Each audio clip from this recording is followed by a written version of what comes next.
Good morning, horse friends and rancher friends. Thank you guys for joining me today on our first irrigation of the year. I'm going to explain in this video how we do it here in the great state of Nevada.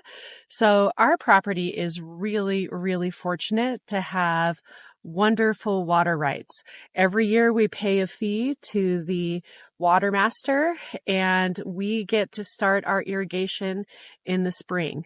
Now we have flood irrigation here, and that comes from those great big mountains back there. So we rely on a very good snowpack. So our winter is super important for us. The water comes down off of those mountains into Sheridan Creek, which is why we are on Sheridan Creek Equestrian Center, and comes into our fields. So irrigation for us starts somewhere in the middle of to end of April. It just depends on the season. And we got the call that last night around 6 o'clock we could start irrigating. So my dad has been here every couple hours all night long. First he had to transfer the water from the neighbor to us, and then he's got to meticulously move it all over our property. So if the fields get too much water, we can change the quality of the soil and we'll grow wiregrass instead of timothy grass. And you can see here we have these gates, and the water is going to come down this front field and hit this gate and then go all the way across the field.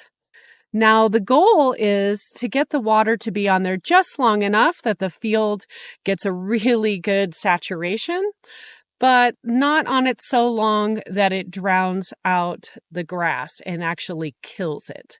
We also have only a certain amount of time that we are allowed to have the water, and we have quite a bit of acreage to irrigate as well. So time is of the essence.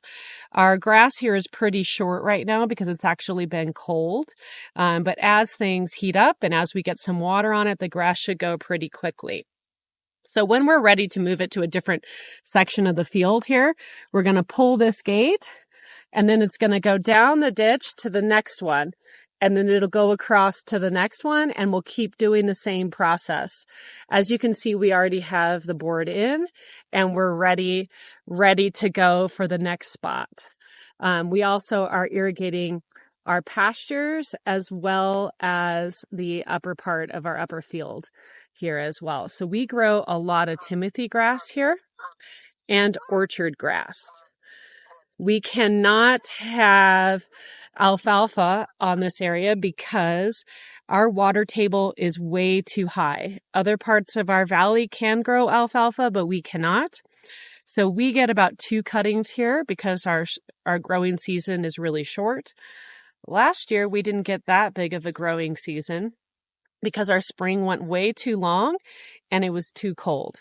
I feel very fortunate to be able to supply my horses with wonderful quality feed and know pretty much what is in it because I grow it myself. Now, of course, random things do blow into the field, and we have to take care of that as well. And we're going to be looking for any weeds or anything along those lines that pops up, and we'll be taking care of those.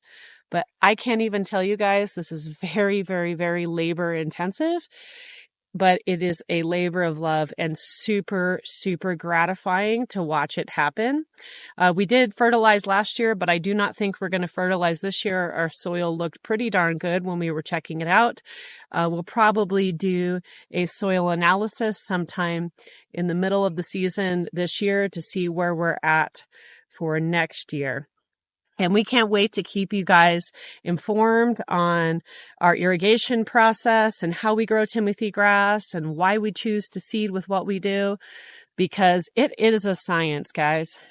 It's a science to grow fantastic quality feed for our animals.